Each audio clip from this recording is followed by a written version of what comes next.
Thank you so much for inviting me to speak today. As you've heard from Ben, I'm a proud former campaigns officer of the Palestine Solidarity Campaign, and I've witnessed firsthand the absolute dedication of staff and activists across the country. And I have every confidence that this work will continue until the blockade of Gaza is lifted and the Palestinian people are given the right to self-determination. That's not just their moral right, but also their right under international law. Now, the siege has lasted nearly 14 years now. And in those 14 years, we've seen just how it's created a humanitarian catastrophe. It's denied Palestinians food, medicine, water, their right to an education, and their dignity. And we have to ask ourselves, at what point will that be enough? Now, we've seen in this country and just about every single country in the world, the devastation that the coronavirus has brought. And to think that we would continue in such an inhumane manner where we're allowing people to deliberately be in a situation where they don't have access to the most basic needs to help them fight this virus, it's absolutely just beyond me.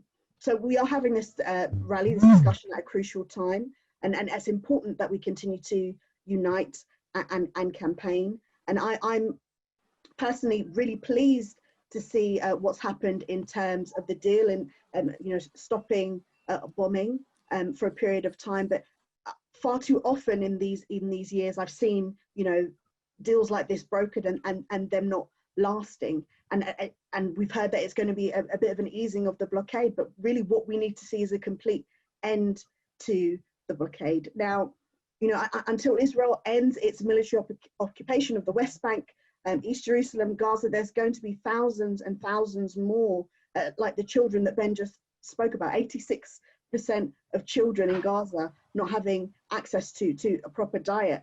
More people deprived of their childhood and deprived of their freedom.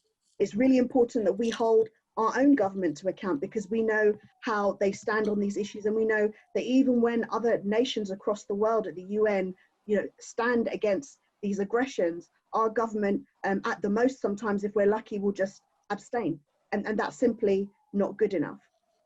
And we need to be taking further action against that.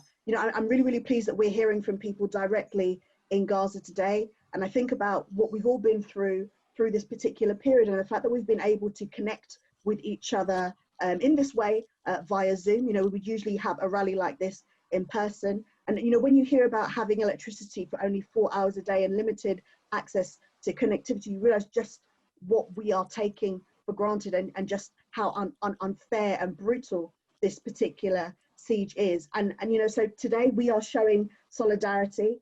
And I would like to personally remind you of the famous words of the late Nelson Mandela, that we know too well that our freedom is incomplete without the freedom of Palestinians. So it's our duty to stand in solidarity with the people of Gaza and continue to campaign until the siege is lifted and the occupation is no more. Thank you.